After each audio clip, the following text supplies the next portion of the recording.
So yes, hello everyone, hello my dear छोटूस। तो आपका सुस्वागतम है आपके तीसरे सेगमेंट में एनसीईआरटी के, जिसमें मैंने आपको एनसीईआरटी के क्वेश्चंस कराए हैं। कुछ इंटेक्स्ट क्वेश्चंस मैं आपके लिए लेके आती हूँ, है ना। ठीक है बेटा, तो आज का इंटेक्स्ट क्वेश्चन, ये नीचे के जो दो है ये इंटेक्स्ट क्वेश्चन है, ठीक है ना, मतलब टेक्स्ट से उठाए गए हैं आपके, और ऊपर के दो क्वेश्चंस हैं एनसीईआरटी के क्वेश्चंस, जो कि आपके टेक्सचुअल क्वेश्चंस हैं। ठीक है, ये तो मेरी तरफ से और ये दोनों आपके एनसीईआरटी के क्वेश्चंस हैं। ठीक है बेटा, तो पहला क्वेश्चन जो कि आप रीड कर पा रहे हो, can you name the two organelles we have studied that contain their own genetic material? Have you ever studied? Have you ever thought? क्योंकि मेरे से बड़ा होएगा तो पता होएगा, सुना है कभी? अच्छे से याद करो, जब मैंने तुम्हें बहुत बार पढ़ाया हुआ है, ऐसी ऑर्गेनल्स बता दो मुझे जिसके पास खुद का डीएनए होता है। हिंट दे रही हूं बेटा, जेनेटिक मटेरियल क्या होता है? ये जेनेटिक मटेरियल, जेनेटिक मटेरियल में ना एक वर्ड आ रहा है जीन, देख पा रहे हो? जीन। और जीन क्या होता है? जीन एक छोटा सा टुकड़ा होता है क्रोमोसोम का, ठीक है मैम, ठीक है। और वो क्रोमोसोम क्या है भाई? क्रोमोसोम क्या एक तरीके का डीएनए ही तो है भाई अपना।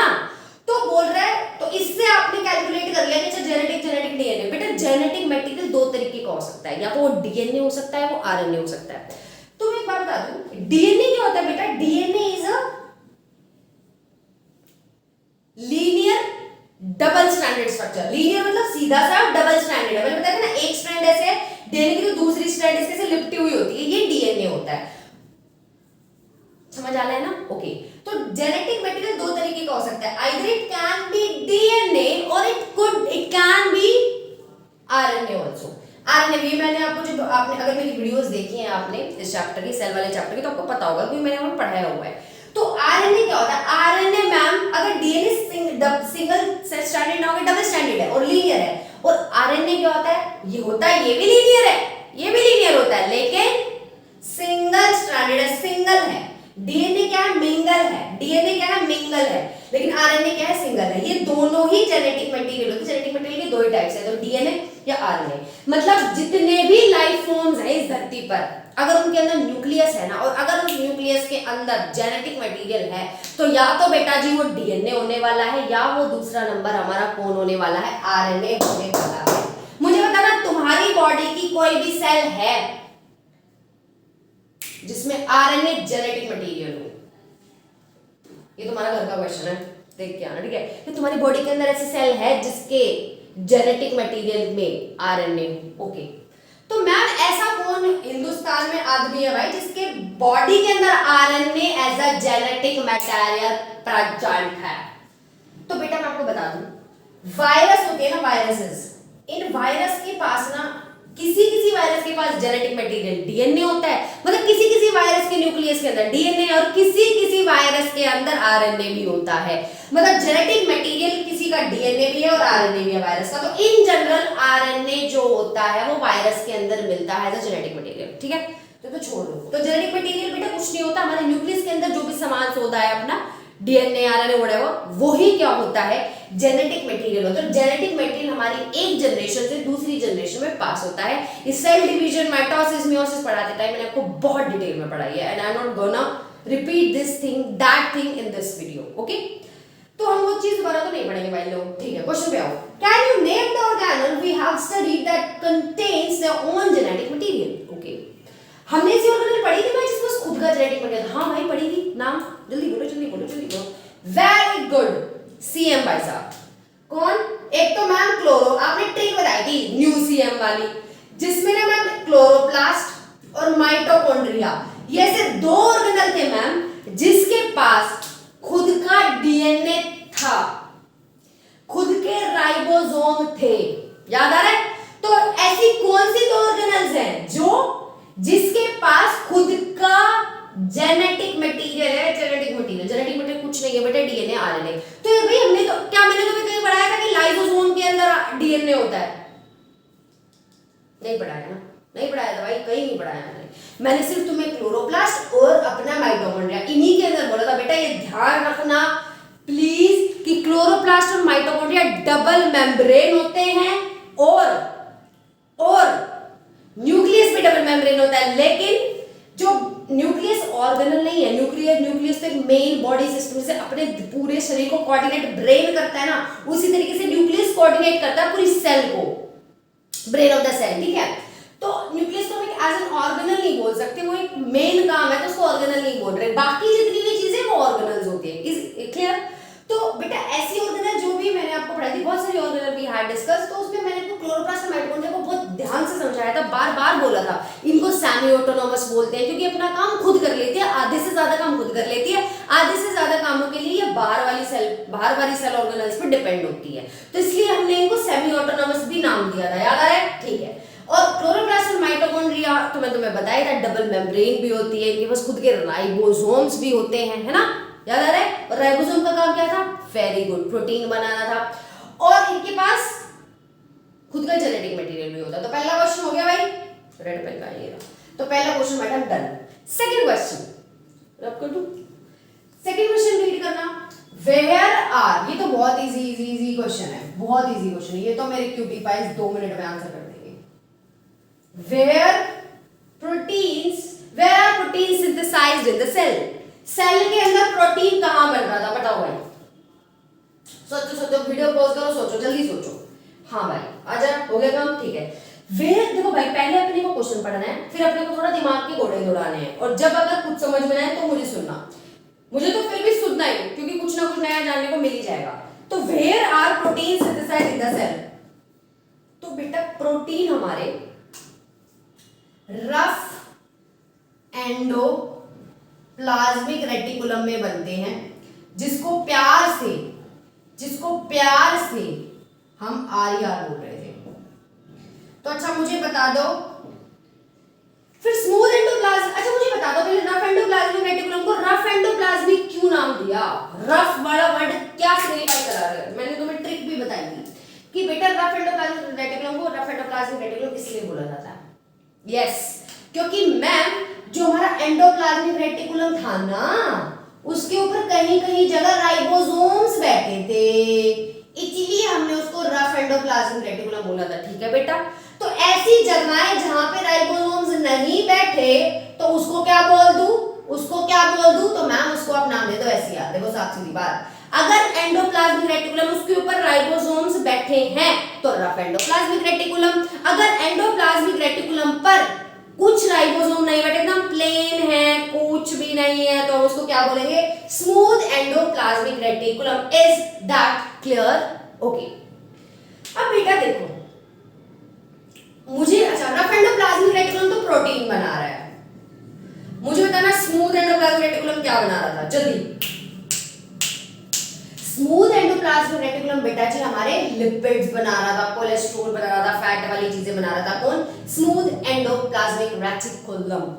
इंटॉक्सिफिकेशन भी करा रहा था, याद है ना, डिटॉक्सिफाई कर रहा था लीवर के जो ऑर्गेनल्स थे, याद आ रहा है ना, मैंने बोला था कि लीवर के अंदर specialized modified smooth endoplasmic reticulum होते हैं जो कि ऐसी चीजें बनाते हैं जो कि जहर को जान से कर देंगी, याद है ना, जो कि टॉक्सिक चीजों को काट देते हैं, मार देते हैं। तो ये स्मूथ एंडोप्लाज्मिक रेटिकुलम का भी काम था लीवर वाले, क्योंकि लीवर के थोड़े से मॉडिफाइड होते हैं, लीवर का काम बहुत बढ़िया होता है। हम जब ह्यूमन फिजियोलॉजी पढ़ेंगे, जब आपको बहुत बढ़िया तरीके से बताऊंगी कि कैसे 10th में पढ़ाएंगे अपन लोग, अब तो छुटकू ना, तुम तो 9th में हो, ठीक है। तो where are protein synthesized in cells, rough endoplasmic reticulum में बनते हैं। बात करता हूं पैसा हजम। मुझे बताओ प्रोटीन बना कौन रहा है, जल्दी बोलो बेटा, टाइम कोई कीमत समझते हुए जल्दी बताइए। वेरी गुड, प्रोटीन मैम हमारे राइबोसोम्स बना रहे थे। अच्छा मुझे बता दो राइबोसोम्स कहां बन रहे हैं, बताना जरा, राइबोसोम कहां बन रहे हैं, जल्दी भाई आंसर आना चाहिए। तो बहुत डिटेल में पढ़ाई हुई चीजें, तो वेरी नाइस। राइबोसोम्स कहां बन रहे हैं क्यूटीज? राइबोसोम मैम हमारे न्यूक्लियस के, हमारे डबल मेम्ब्रेन न्यूक्लियस के, हमारा न्यूक्लियस पोरस भी होता है, हाँ कि ना, हमारा पोरस वाले डबल मेम्ब्रेन न्यूक्लियस के अंदर एक छुटकू सा ऑर्गन होता है, छुटकू सी चीजी होती है जिसका नाम है बेटा न्यूक्लियोलस। मैम न्यूक्लियोलस, इस न्यूक्लियोलस का काम होता है क्या बनाना? राइबोसोम्स। याद आया कि डी, और इसके अगल बगल में डीएनए पड़ा होता है, याद है नहीं याद है ना भाई, ठीक है। तो ये न्यूक्लियर मेम्ब्रेन होती थी, इसके बाहर से तो अपना एंडोप्लाज्मिक रेटिकुलम निकल रहा होता था, याद आ रहा है ना, गुड।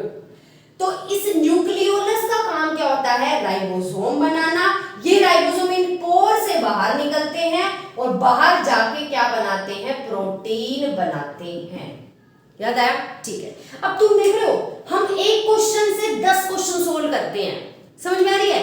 तो इसी तरीके से मेरी यही आदत है कि हम ना भाई कनेक्ट करके पढ़े। अगर कनेक्ट करके पढ़ोगे ना तो मजा आएगा पढ़ने में कि अच्छा ऐसे था ऐसे था ऐसे था, क्योंकि जब तक कनेक्शन फील नहीं होगा ना तो मजे नहीं आएंगे।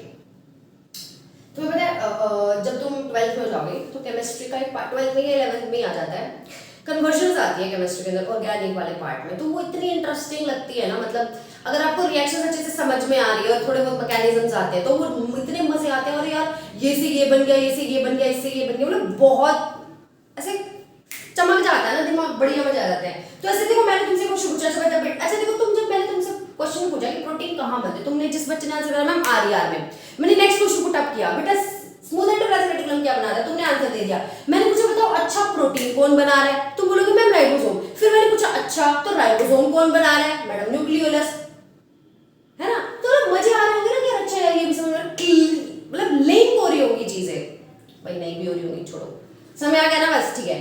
नेक्स्ट इन टेक्स्ट क्वेश्चंस पे आ जाते हैं भाई। इन टेक्स्ट क्वेश्चन में पहला तो भाई ये बोल रहा है कि जीन्स क्या है भाई। मैम जीन्स तो वही है जो हम रोज पहनते हैं। इसमें क्या क्वेश्चन दे दिया आपने? ये बेटा वो जीन्स नहीं है। जो बच्चे सीधा इस पर टपक गए वो तो सोच रहे होंगे अरे क्या पढ़ा दिया रे रे राम रे।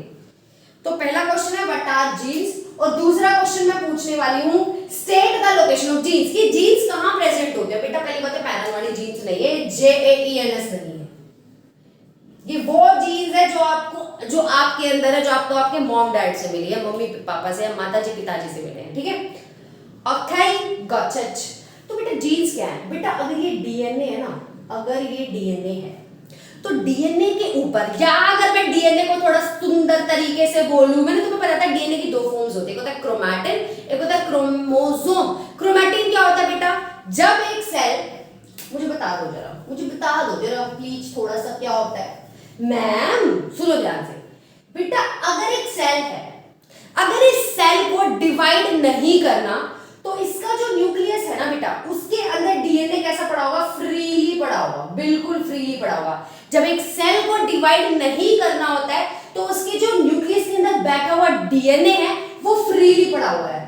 तो उस फ्रीली वाली फॉर्म को, डीएनए की उस फ्रीली वाली फॉर्म को हम क्या बोलते हैं? Exactly we are saying it chromatin. और अगर जब ये तैयारी करेगी कि हाँ भाई अब 1 से 2 होना है, बस हो गई जिंदगी पूरी, अब 1 से 2 हो जाते हैं, तो जब ये सेल डिवाइड करना चाहेगा तो ये अपने क्रोमैटिन वाली फॉर्म को और कंडेंस करके और बढ़िया तरीके से पैक करेगा, और वो फॉर्म क्या बन जाएगी? वो फॉर्म बन जाएगी, बोलो वेरी नाइस, क्रोमोसोम। वो फॉर्म बन जाएगी क्रोमोसोम। और मुझे फटाक से बता दो मेरी बॉडी के अंदर कितने क्रोमोसोम्स होते हैं? Please answer me. Very nice. हमारे बॉडी के हर सेल में कितने क्रोमोसोम होते हैं बच्चा? वेरी नाइस, 46 क्रोमोसोम होते हैं, जिसके अंदर भी 23 जी हमें अपनी मम्मी से मिलते हैं, माता जी से, एंड 23 हमें हमारे पिताश्री से मिलते हैं। Is that clear? ये पढ़ाया हुआ है, सेल डिवीजन पढ़ाया था, ओके। तो मैम ये जो क्रोमोसोम है ना, इसके अंदर ना हमारे जीन्स बैठे रहते हैं। जैसे मान लो ये एक जीन है, gene number 2, gene number 3, gene number 4, gene number 5, 6, 7, 8, 9, 10 millions of genes बैठे रहते हैं, जिसमें से ये जीन क्या करता है? तुम्हारे बॉडी की इंफॉर्मेशन को कोड करता है। फॉर एग्जांपल मैंने तुम्हें बोल दिया, हम बोलते हैं लो, तो इससे हम क्या समझते हैं? समझ गए ना, है ना? मैंने तुम्हें बोला कि अगर जब मैं जैसे हम अपन क्या करते हैं, हमारी दोस्त मान लो हमारी माशुका जा रही है क्लास से बाहर, उसने हमें इशारा किया कि मैं जब तेरे को करूँ ना तो तू बाहर आ जाइयो, पानी पी के आएंगे साथ में। करते हैं ना अपन लोग, भाई करते हो, तुम इतने सीधे नहीं, मुझे पता है। तो तुम्हारी माशुका जा रही है क्लास से बाहर, मटकते मारते तो लड़का देखेगा हाँ आ गई, दोस्त कहेंगे चल भाई भाग भाग भाग। होता है ना ऐसा, सबके साथ होता होगा भाई। हमारी क्लास में जब हम थे, हमारे दोस्त भी बहुत करते थे बदतमीजी, ठीक है भाई, हम नहीं थे ऐसे, नो नो नो, योर दीदी is not that type of. चलो भाई, तो ये क्रोमोसोम है भाई। तो जिस तरीके से वो भाभी भैया बाहर आ जाते हैं, वो मतलब जो दीदी भैया है वो बाहर आ जाते हैं ऐसे इशारे से, उसी तरीके से ना उससे देखो करने से क्या हुआ, उस लड़के या लड़की को इंफॉर्मेशन मिली कि हाँ भाई क्लास से मैम से पूछ के बाहर जाना है। तो तो इसी तरीके से ना बेटा ये जीन्स है, ये जीन्स भी इंफॉर्मेशन रखते हैं। मेरे बालों का कलर ब्लैक है, मेरे बॉडी कलर कैसा है, मेरी आंखें मोटी हैं पतली है, मेरी हाइट छोटी है कैसी है, लंबी है कैसी है, मेरे नेल्स की शेप क्या होगी, मेरे नोज की शेप क्या होगी, मेरे आईज की शेप, कलर से लेके मेरे मेंटल एबिलिटी कितनी होगी, मेरी इमोशनल इंटेलिजेंस कितनी होगी, ये सारी चीजों की इंफॉर्मेशन, इस सारी चीजों की इंफॉर्मेशन इन जीन्स के पास है। जीन्स कुछ नहीं है, क्रोमोसोम का छुटकू सा टुकड़ा है।